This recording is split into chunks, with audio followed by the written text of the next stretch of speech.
Welcome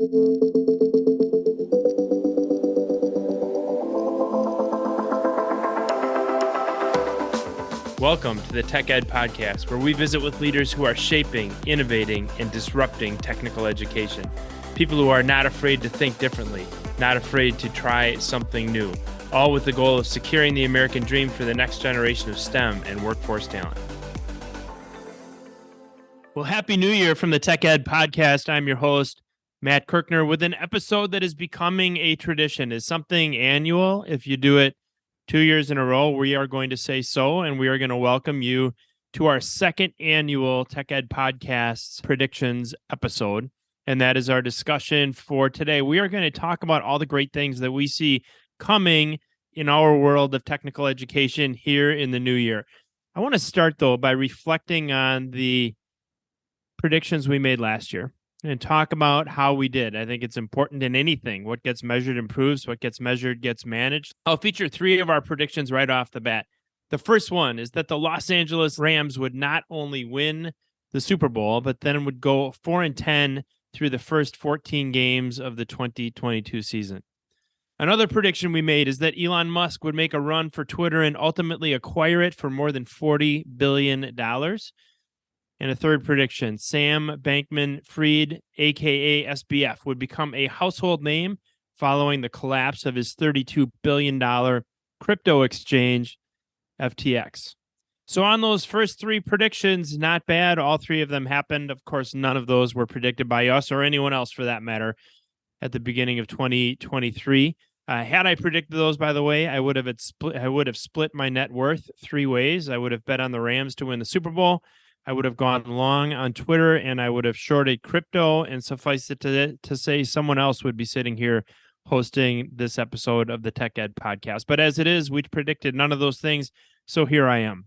Let's look quickly at the predictions we actually did make in 2022 and look at how we did. Number one, the first prediction we made last year, educators would have unprecedented amounts of money to spend. I'm giving myself from 1 to 5 stars on each of these predictions. Gave us 5 stars on that one. Between state surpluses, leftover ARPA money, districts and colleges were absolutely flush with cash. A lot of them had referendum dollars as well. So really, really good year. Probably the best year in history for technical education funding. Number two from last year, tech ed teacher shortages would get worse in 2022. Gave myself 4 stars on that one, mainly because there's not a lot of data to support the tech ed teacher part of that prediction. But a Missouri school district I just read this week went to a 4-day school week because of a shortage of teachers. The Bureau of Labor Statistics says that we have 272,000 fewer school workers in July of 2022 than we did in January of 2020. 2/3 of U.S. public school superintendents say overall vacancies, including teachers and non-instructional staffers, are higher this year than last, according to the School Superintendents Association. Number three, prediction from last year, upteching of technical education. Absolutely. If you were with us as we were broadcasting from ACTE in Las Vegas last year, 6-axis robots, collaborative robots, dog robots, mechatronics, coding, programming, esports, all of these things are the current age of technical education. 4 stars on prediction number 3. Number 4 from 2022, teachers of other disciplines will find their way into technical education. I gave us 3 stars. Here again, not a lot of data available, but I will tell you anecdotally that is an absolute necessity, and we are seeing more and more interest on the part of districts, especially K-12 districts, of finding STEM teachers who can teach technical education. Number 5 prediction from last year, do-it-yourself curriculum will continue to die. 4 stars. I almost gave us 5 stars on that one. Absolutely happening. I ran into a friend of mine at a trade show about a month or 2 ago. He's an instructor at a large community college, and I said, how you doing? He said, I'm so busy and I'm so overworked. I can't hardly get it all done. So get this, the guy writes his own electromechanical technology curriculum from scratch and builds his own training systems. He's producing people for manufacturing, which is all about waste elimination and productivity, and he is wasting his time creating valuable stuff, but it already exists. That's unfair to him, it's unfair to his employer, and it's unfair to his students. He is cheating all of them out of his own time. Do-it-yourself curriculum is dying, if not dead. Number 6, we would have a huge focus on industry-recognized credentials. 5 stars on that one. The Smart Automation Certification Alliance, on whose board I serve, more than 200 members now from an organization that was stood up just a few short years ago. They've issued more than 10,000 credentials. They held a huge instructor training event at Tesla in the state of Nevada, and another one happened at Macomb Community College in the month of December of last year, another one going on at Chippewa Valley Technical College here in the coming week. All kinds of great things happening in the world of industry recognized credentials. 5 stars there.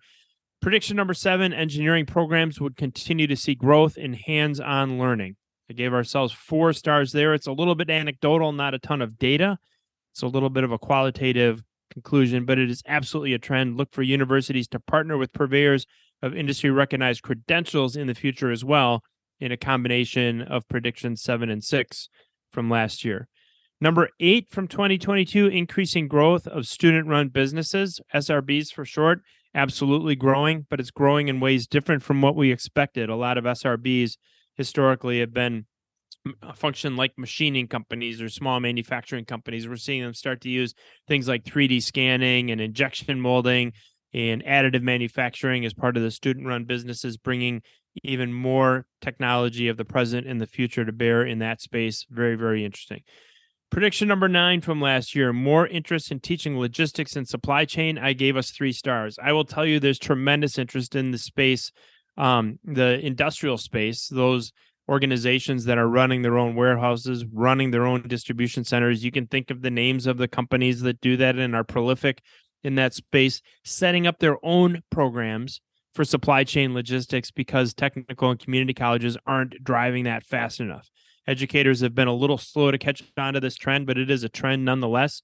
Only 3 stars for that one, but we're missing opportunities that we need to get on top of. Prediction number 10 from last year, continued automation will drive continued interest in robotics education. Absolutely. I talked with my dear friend Paul Aiello, the executive director of education for FANUC, the largest robotics company in the world, just last week. And we talked about the number of CERT programs that FANUC has across the United States grew to 1,511 as of last week. Growing like crazy is automation and robotics in education. Our 11th prediction from 2022, growth in machine vision, 4 stars on this one. By the way, I gave myself 5 stars on the previous one, the number 10, the interest in robotics education, 5 stars for growth in machine vision. According to Yahoo Finance, on December 7th, the machine vision market is projected to grow by $12 billion in the year 2022 to a total of $17.2 billion in 2027. Compound annual growth rate of 7.4% during that forecast period. We were absolutely right on that one, 4 stars. Autonomous mobile robotics was our 12th prediction from last year. We gave ourselves 4 stars here as well. Read an article in Forbes magazine just a few short days ago. As a subcategory, autonomous mobile robotics dominate the warehouse automation market, which could exceed $40 billion within the next 5 years, with an expected compound annual growth rate of 15% a year. According to a recent report from Logistics IQ, we nailed that one, gave ourselves 4 stars. Number 13, we said data analytics isn't going away, but it will be growing exponentially. Believe it or not, I only gave us 2 stars on this. I think we were way too soon, or at least a year too soon on this prediction. We will see this explode in the coming years, but the trend hasn't kicked off just yet. And I will tell you that I met with 2 technical colleges in the last couple of weeks, both of whom are finding more ways to integrate data analytics and data visualization into their technical programs. So we are seeing people starting to look at this, but it hasn't taken off the way that I thought it would in 2022. Look for that in the future. Same is true for our prediction last year that we would see growth in artificial intelligence and machine learning. I gave us 2 stars for this. I think this is another one where we might have been a year or 2 early on that prediction. Interesting report from Deloitte, the big consulting company, entitled The State of the AI Enterprise. And this was published on the 5th of October of last year, 2022. 29% more respondents to their survey classified themselves as underachievers when they think about artificial intelligence. And I think that's interesting. And I think that's a function of the fact that more organizations are realizing they need to be doing this and aren't as far along as they should be. According to another huge consulting company, McKinsey, AI adoption has leveled off, and the percentage of organizations using artificial intelligence in at least one business unit actually decreased in 2022, which surprised me a little bit. However, also according to McKinsey, and I found this really interesting, the number of artificial intelligence capabilities that those using AI adopted increased to an average of 3.8 in 2022. Let me put that another way. According to McKinsey, those organizations that are using artificial intelligence technologies actually increase the number of technologies that they've adopted in their organizations and in their operations. Now, when we talk about capabilities, we're talking about robotic process automation, we're talking about computer vision, we're talking about natural language processing and other aspects of artificial intelligence. So the ones that are using it are using more and more of it.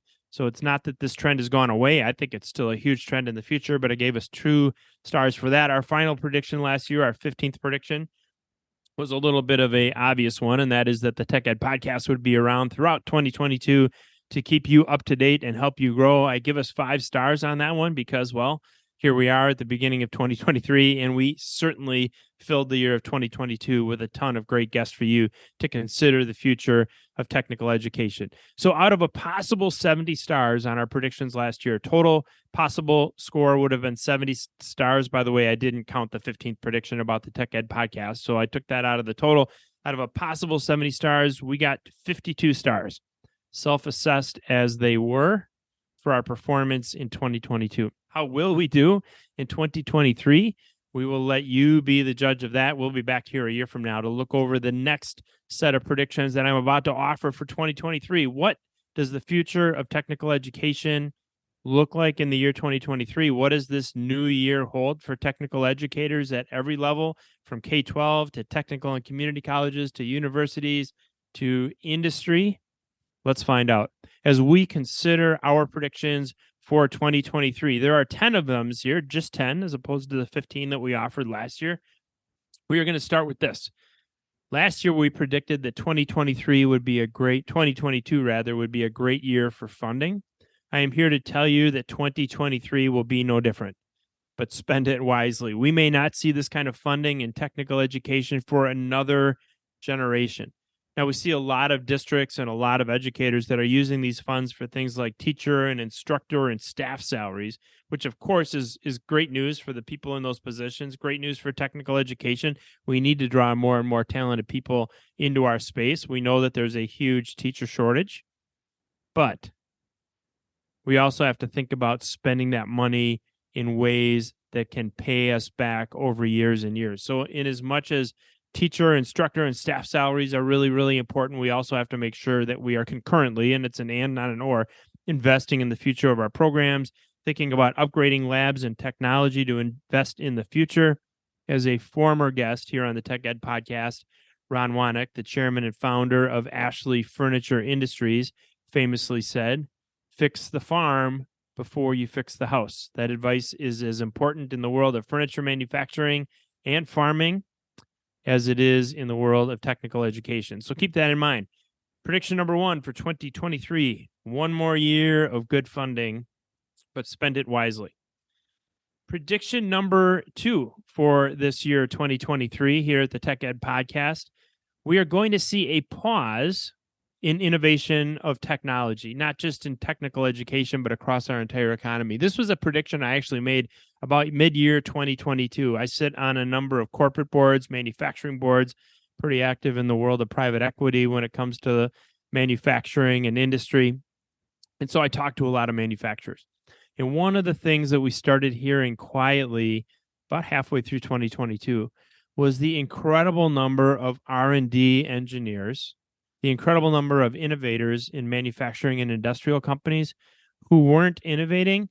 Why? Because they had been assigned to solve supply chain challenges. We all remember, and some of them go on still today, the incredible supply chain issues that we've seen over the last year and a half. I don't know how many of you remember the panic around Thanksgiving of 2021 when everybody was worried that they wouldn't be able to get their Thanksgiving turkey. That continued into 2022 with shortages and things like like ICs and printed circuit boards and all these other technologies that really, really put a constraint so many aspects of our supply chain. What happens when you can't get a product, when you can't get a component for something you want to ship in manufacturing? You find an engineer and you design around the supply chain constraint. And that's exactly what happened.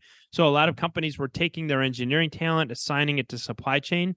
What was the unintended consequence of that? A slowdown in innovation.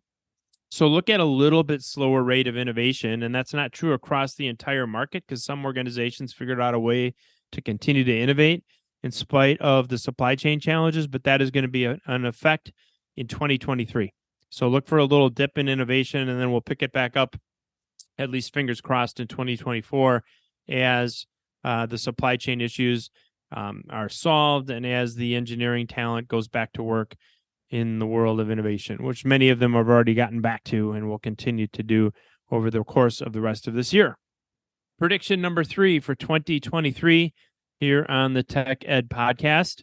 You're going to see a lot of companies in our business, in our market, with excess inventory of training systems, of hardware, and so on. Again, this isn't across the board, but this is another prediction I actually made about partway through 2022 as we started to see organizations panic because they didn't have inventory. So what happens in manufacturing, and I was in that space for 23 years, is people tend to overcorrect, and not just in manufacturing, but in every market. So if I have a supply chain constraint, again, use a printed circuit board for an example, and I can't get that one single board to ship all of my product, what am I going to do? I'm going to put as many orders for that out as I possibly can so that I don't have to deal with that constraint. Lots and lots of organizations did that, and lots of them are going to be sitting on excess inventory. Predicted this probably May or June of 2022, October 5th of 2022, article in the Wall Street Journal at Kohl's Corp, headquartered in Wisconsin, my home state. Fleece jackets that arrived too late for last year's winter season, so the 2021-22 winter season, are finally making it onto shelves after languishing for months in warehouses. Nike was stepping up discounts on apparel and other goods after its inventory ballooned in the latest quarter. That was from an article in October, a fascinating article. If you can pick it up, I think it's behind a paywall, but if you can find it, Scott's Miracle-Gro article in the Wall Street Journal, from shortage to glut.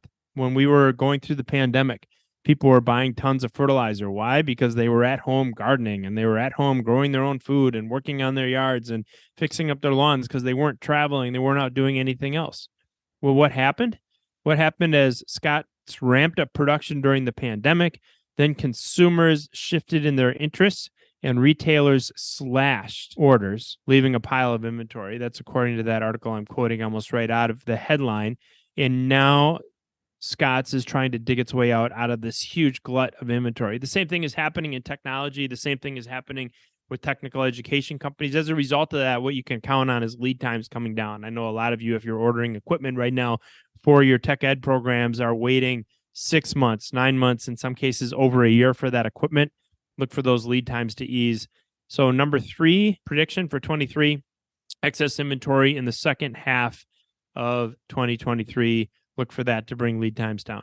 Another economic related prediction for 2023 here in technical education is that inflation will ease. That's obviously a macroeconomic prediction, but inflation hit a maximum of like 9.1% on a trailing 12 basis earlier this year, I guess in the middle of 2022, I'm sorry. Middle of 2022, inflation hit a maximum of about 9.1% on an annual basis. That's the highest rate of inflation this country has seen here in the United States in over 40 years. Incredible inflation. We're starting to see that back off a little bit. I think by last count, the November numbers for 2022 back down to 7.1%, still incredibly high by historical standards, but moving in the right direction. I'm going to go out on a limb and say that we're maybe in that 3 to 3.5% a year from now, which means all of these price increases that we've been getting hammered with, all of these constraints we've created in terms of how we spend our budgets, that's going to ease a little bit and be a little less drastic in 2023. So watch for inflation to make budgeting just a little bit easier for our educators across the United States of America in the coming year. Number 5 prediction for 2023. So we're almost halfway through our list of 2023 predictions. Our prediction number 5 is that the esports market, which is already growing like crazy, is going to explode in education. So get this, the global esports market size was worth about $1.2 billion in 2021. It's expected to reach $5.7 billion by 2030. It's growing at a compound annual growth rate of 21.9% during that forecast period, 2022 to 2030. It is growing like crazy. The global esports market is. Esports viewership is now rivaling traditional sporting events. So think about that. There are now as many people watching individuals compete electronically on video games as there are watching traditional sporting events. I saw this article in the June edition of Euronews that predicts by next year, so that's this year now, 2023, 15.5% of U.S. internet users will watch esports at least once a month. Think about that. That's more than 1 in 10 of us, almost 1 in 5 will watch esports at least once a month. Based on its current growth rate, the industry is expected to outperform major sporting events such as the Champions League and Formula One in 2023. Esports is growing like crazy. What does that mean for education? Well, almost every school in the coming years is going to have some version of an esports team. And the important thing for those of us that are maybe a little bit less indoctrinated into what this esports is all about, we can train so many of the same life skills that we can in traditional sports in an esports environment. Think about what you learned on your high school football team or soccer team or swim team or track team. You learn the importance of teamwork. You learn the importance of preparation. You learn the importance of training. You learn the importance of sportsmanship. You learn the importance of resilience after you lost. These are all things that so many of us learned in high school sports, maybe even before that or after that through our athletic careers. We can do the same thing with esports, believe it or not. And there's great platforms for teaching young people and people of all ages all of these skills, even while participating in their esports leagues. If you've spent time listening to the Tech Ed podcast over the course of the last year or so, we had Alan Satomer, the Chief Executive Officer of Mastery Coding, join us twice, actually, once on his own episode and another time when we were at the Association for Career Technical Education annual conference in Las Vegas. So we have had 2 really interesting conversations with Alan. He's doing some great stuff in this esports space, along with Rally Cry and Adam Rose and others. So pay attention. Esports is going to be a huge trend in the year 2023 in education. If you're not on that bandwagon yet, it's a great idea to start thinking about getting on it soon. Prediction number 6 in 2023. Industrial training and incumbent worker training will continue its growth. I can tell you, as I look at the training space, training incumbent workers in manufacturing and industry is growing like crazy. And if you're an educator that isn't finding a way to tap into this trend, you're missing a huge opportunity. If we think about the fact that we focus so much on getting young people excited about careers in STEM and advanced manufacturing, we focus so much on our technical colleges and our community colleges and making sure that they are equipped to prepare and create the next generation of STEM and workforce talent. Really, really important work that they do. But that is a small piece of the puzzle, relatively speaking, as we see manufacturing technology and process continue to advance. And the bigger problem, believe it or not, is how do we take this huge group of people that are already working in advanced manufacturing and prepare them for the careers of the future as technologies like robotics and automation and cyber physical systems and smart sensors and smart devices and digital twins and augmented reality and virtual reality, and the list goes on. As all of these technologies advance in manufacturing, how do we prepare the next generation of manufacturing talent for these incredible careers? So look for more and more technical and community colleges finding ways to be more flexible in how they deliver industrial training. You see, the traditional method is that we take an instructor from the 4-credit part of our institution and we send them out to an employer. And let's say that employer wants training on PLC troubleshooting, for lack of a better example. And the college says, look, we'll come out to your place of employment every Friday afternoon for 4 hours. And if you put your 8 people that need to learn this technology in a classroom, we will teach them how to do that. Or put them in a conference room, we will teach them how to troubleshoot a programmable logic controller. Well, here's the problem. As somebody who worked for a long time in manufacturing, the model doesn't always work that way. It is really hard to take a large group of people off the shop floor for an extended period of time on a regular basis. It might work the first week. The next week, somebody's sick. The next week, somebody's on vacation. The week after that, a production line goes down and half the team is out there solving the problem and getting the line back up and running rather than being in training. It is a really, really challenging model. And I feel for and empathize with our technical and community college educators that are trying to make that model work. But the ones that are getting out in front of this are recognizing that industrial training, if they are to have a role in that space, is going to have to be much, much more flexible. In regions where technical colleges and community colleges can't adapt or won't adapt, manufacturers are and will continue to adopt their own training programs. And we're seeing this in areas where the technical or community college is really innovative and is finding ways to deliver flexible learning through things like e-learning and portable learning that can go in and out of the manufacturer's facility and be available when it's needed as opposed to when the instructor is available. Those colleges are finding ways to grow their industry training and manufacturing training programs. But ones where they're not able to adapt, the manufacturers are figuring it out for themselves. And our technical and community colleges are missing a huge opportunity. How do I know this? Because I see it every day. So if you're in that space, if you're in the space of workforce training, finding ways to be more and more flexible in 2023 is going to be important because industrial training and incumbent worker training, the speed of that train is not slowing down. It is getting faster and faster. Great opportunities for you there. So we're now six items through our list of predictions for 2023 in technical education. The seventh prediction for the world of technical education in 2023. Prediction number 7 here on the Tech Ed podcast is the rise of heating, ventilation, and air conditioning programs, which sounds a little bit weird when we think about high tech, when we think about advanced technologies. Maybe HVAC or HVACR, as some call it, isn't the first thing to come to mind, but there is a huge skills gap in that space. I hate using the term skills gap, but sometimes there's no better term. There is a huge shortage of skilled talent in the world of heating, ventilation, and air conditioning. So I read this article in the Air Conditioning, Heating, and Refrigeration News. Believe me, I'm not a regular reader of that publication, but I happened across this article that I thought was just fascinating. It was written by an author by the name of Joanna Turpin. And she quotes this gentleman, Rob Falk, who is the president of the National Comfort Institute. Get these statistics that Rob Falk is quoting regarding the world of HVAC. He said, today, HVAC technicians in the United States number about 290,000. And I'm paraphrasing his quote, but about 290,000 HVAC technicians in the United States today.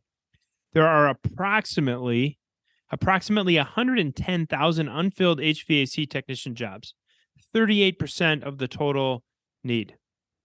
There's a net of 23 people leaving that industry every single year. So a net of 23,000 people, rather. I think I said 23. A net of 23,000 people leaving that industry every year. And that's a net number. So that means that's including the people who come in. They're having a net loss of 23,000 people. In just 5 years, the industry is going to be 225,000 people short of the number of people that we need in HVAC technicians.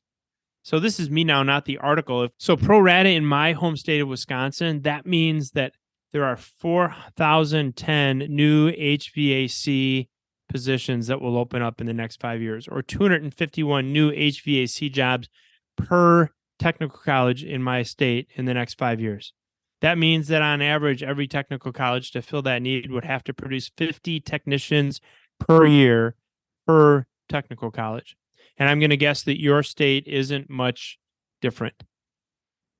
Huge need for HVAC technicians. But here's the challenge. A lot of technical colleges have not updated their HVACR programs, or for that matter, the way they are teaching heating, ventilation, air conditioning, and refrigeration in years. They haven't updated those programs in years. And if you listen to our pod with Aaron Yachfeld, who is the CEO of Generac, you know that home technology, whether that is electrical technology, standby power generation, or HVAC, That world is changing like crazy. The technology available to us through smart sensors and smart devices and the whole way we control our homes changing at a rapid rate. And yet our technical and community colleges in many cases aren't advancing their programs. So look for colleges and universities for that matter, and our high schools and apprenticeship programs to find more creative ways, including e-learning and more advanced hands-on skills trainers to teach things like residential mini split heat pump learning, refrigeration installation, heat pump troubleshooting, refrigerant recovery and charging, and so on in 2023. So we are going to find more creative ways to teach HVAC to create the workforce that this market space needs. 225,000 people short in the next 5 years if we don't fix that problem. Huge trend in 2023 will be a focus on the heating, ventilation, and air conditioning market and how we train the next generation of STEM and workforce talent for that space. Prediction number 8 on our list here of 10 predictions for 2023 in technical education on the Tech Ed podcast. This is one for our machinists and for our machining companies. More technical and community colleges will add 5-axis machining in 2023. What is 5-axis machining? Well, if you think about a typical machining center, typical machine tool, we would machine in the X, Y, and Z axis, what we call the Cartesian coordinate system. And that is how we do 3-axis machining in those 3 coordinates. But by adding 2 additional axes, one rotary axis and one tilt axis, we can machine very, very highly complex parts. Now, I first got familiar with this about 6 or 7 years ago when a highly innovative machine tool program at a technical college in the Midwest started asking about it. Worked with that college to implement 5-axis machining in their particular operation, in that case with a FANUC RoboDrill, although there are a lot of people in this space. I'm just a fan of FANUC, as you know. Now, 6 years later, many colleges have added this technology to their curriculum, and they will continue to do so. And we're even seeing this in high schools. Based upon what I saw at ACTE this year, look for more flexible options to teach 5-axis machining, even in high schools, and even in some cases with tabletop technology in 2023. So a huge trend in the world of machining is 5-axis machining. We will be seeing more and more technical colleges, community colleges, and high school programs teaching this advancing technology. 2 predictions left here on the Tech Ed podcast as we consider the future of technical education. Prediction number 9, renewable energy training will be huge. This seems to go in trends. It was a big deal 2014, 2015 when I got into the world of education, and it continues to be a huge trend. It ebbed a little bit as energy prices came down, and now it's ramping right back up. The Inflation Reduction Act, signed into law by President Biden on August 16th of 2022, it was co-sponsored by Joe Manchin and Chuck Schumer, was loaded, and I mean loaded, with clean energy incentives. Tax credits for everything from renewable energy, energy storage, hydrogen, and so on, going back to our consulting friends at Deloitte. Their 2023 renewable energy industry outlook predicts continued acceleration in the market of renewable energy, driven in part by, as they put it, the record-breaking influx of clean energy incentives in the Inflation Reduction Act. So we can expect, despite rising costs and project delays in a lot of these programs, huge growth in renewable energy. So what does that mean for us? Well, if we think about educating the next generation of talent for this space, we are going to need solar photovoltaic installers. We're going to need wind turbine service technicians. We're going to need people who manufacture batteries, manufacture solar panels, manufacture wind turbines themselves, all of these folks. And that's on the technician side. On the manufacturing side, we're also going to need more energy engineers, more chemical engineers, more energy analysts. We're going to need salespeople that are knowledgeable in all of this stuff and are able to sell it and create business relationships. And what that means for education is that we need to look back to renewable energy at every level of education. We need to look first in middle school and high school, where we can teach the basics of everything from wind, PV, energy storage, hydrogen, and so on, all of these renewable and our alternative energies. We can teach those technologies in real basic ways, by the way, that also enable these students to bring in an aspect of data analytics and problem solving into that education, get them excited about that technology, and then send them post-secondary into our technical and community colleges where they can learn what they need to know in order to be successful in installing photovoltaic cells, in servicing wind turbines, and so on. And also sending people off to our four-year universities where they can learn how to be engineers in so many of these disciplines that are related to renewable energy. So you're going to see a lot of investment in renewable energy training and learning systems and interest in those career pathways in 2023 here in technical education. All right, one prediction to go. This is prediction number 10. And it's one that is probably going to resonate with a great deal of our listeners because you're all hearing about it and you're all talking about it.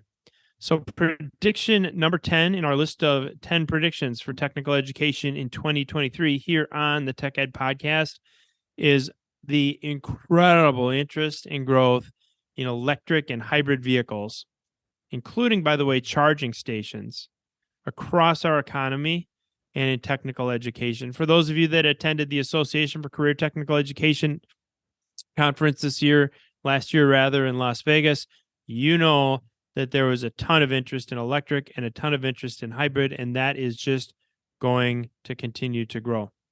So I saw this article. It was in Forbes magazine. It was last September, so September of 2022. Electric vehicle sales and the new electric economy have arrived. Get these takeaways. Electric vehicles are gaining popularity and market share. In Q2 of 2022, electric vehicle sales accounted for, this is an amazing number to me, accounted for 5.6% of the total auto market, which means that more than 1 in 20 of our automobiles that we're buying today are electric. That was up, by the way, from the previous year, Q2 of 2021, up from 2.7% of vehicles. It is double the total auto market in Q2 of 2022 versus Q2 of 2021. Government incentives are going to continue to support all things electric, again, according to this article that I found, Forbes magazine last September. What does that mean for educators? Well, think about all of the career opportunities and all the career pathways in this market of electric and hybrid vehicles. Electric and hybrid vehicle technicians. We need people that are familiar with the chemistry that drives these power systems, the electronics and electrical technicians, software engineers, and for that matter, customer service people, again, knowledgeable salespeople that understand the technology. And here's the other thing that I think we lose a lot of times and we don't necessarily think about. It is not just the vehicles. Think about all of the charging stations and think if every gas station becomes a charging station and think about all the charging stations that are going into people's homes. Who installs those? You know, it's electricians that install those. It is great news for people who are studying electrical technology, studying to become electricians. They're already in high demand. We are going to need a ton more of them, and they are going to need very specific knowledge in terms of how we install and service the charging station. So it's not just the vehicles themselves, that's going to be huge, but also those installing the charging stations. It is going to be an incredible 2023. You think about all these technologies that we have talked about today here on the Tech Ed podcast, electric vehicles, high-tech HVAC, 5-axis machining, renewable energy, renewable power, incumbent worker training in every aspect of our economy. We're going to see more interest in esports. Inflation is going to come down, making some of these things a little more affordable or at least less unaffordable, if you'll permit me that term. Lead times are going to come down, so we'll be able to get our hands on all of this technology sooner than later as the year goes on. Now, here's the thing. As much fun as we've had today looking at our 2022 predictions and reflecting on how we did, and as much fun as we have had looking to the future of technical education, you are not going to have to wait 12 months to see all of this roll out. Why? Because as you know, we talk about it every single week here on the Tech Ed podcast. with people who are driving technical education, and especially as these trends and technologies that we talked about today become more ubiquitous in technical education, driving technical education into the future. It is going to be a great ride in 2023 in technical education and here on the Tech Ed Podcast, and we look forward to having you along for that ride. Happy New Year. It's going to be a great 2023.